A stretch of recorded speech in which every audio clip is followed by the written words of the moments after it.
Well, firstly, I want to say thank you for coming down and doing this for us. It's alright, no problem. Not too fanboyish to say I'm a massive fan. Oh, thanks very much. So, cheers for that. And I was wondering if you don't mind me asking what it was about the invitation that made you accept, because I know you're busy. Well, if I get asked to do a benefit, I assume it's for a good cause, and if I'm not working, I do it. So, and Francesca asked me, so I did it.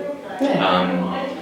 And I didn't really know what it was or investigate it, because you sort of assumed it would be all right. So yeah, I mean, it's a kind of weird thing about the generation of stand-ups that I'm from.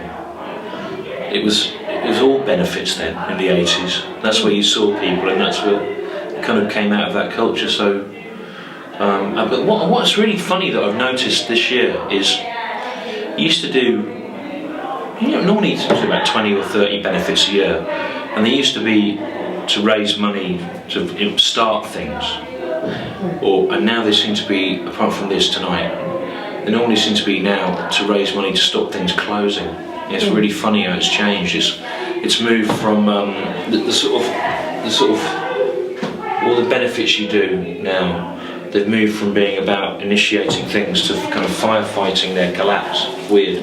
So it's interesting to do. It's nice to do one for something that's starting, rather than trying to save something from cuts or the increased running costs caused by climate change or whatever. So it's nice to do an optimistic one.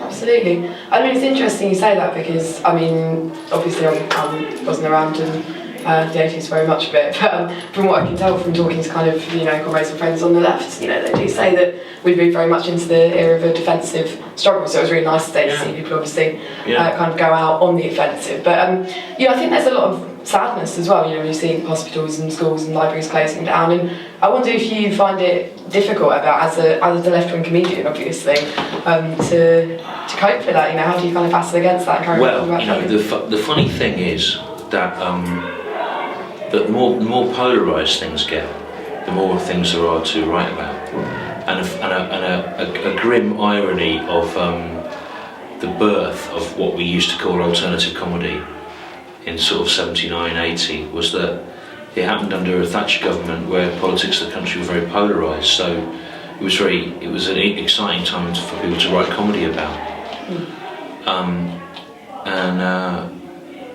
What I suspect you might see happening now is a weird kind of flourishing of stand-up and of satire and of comedy. It may not be reflected by television or radio or print media, but it might be live and it might be online. And that will happen because positions are becoming polarised again. And actually I think that all the retrospectives about Thatcher made people remember the sort of polarity of 70s and 80s politics, and it's quite an interesting time. I mean, that's the weird thing about stand-up. If you write, I mean, I write as much silly, pointless, meaningless stuff as I do stuff that's about something. Although I seem to get called a political comedian, which is an indication of the fact that there are so few that you don't have to do very much to be called a political comedian.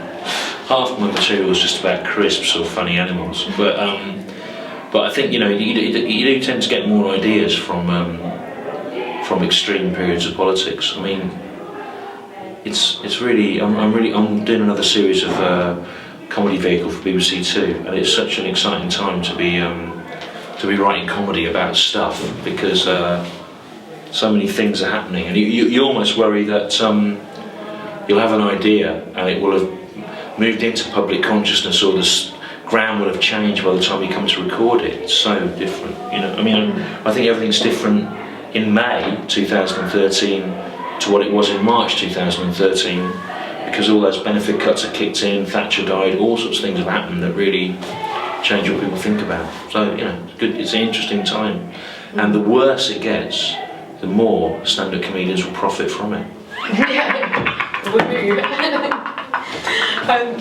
The only other thing I wanted to ask you just before we go was that one of the things I was quite struck by tonight was that we managed basically to hold a 2-hour set where nobody got their laughs from criticising or mocking, women, disabled people, oppressed people, the working class, and I was wondering really how you kind of how you see that as part of comedy, because I've certainly noticed that, you know, as much as progressive comedians are on the rise, you also see, you know, an incredible amount of people who get their laughs off of kind of very cheap shots at people who don't have the ability to defend themselves. Well, you know, it was interesting tonight that there was a lot of stand-up about issues and about ideology and about ideas, but I don't actually believe that the subject material is the key to stand-up.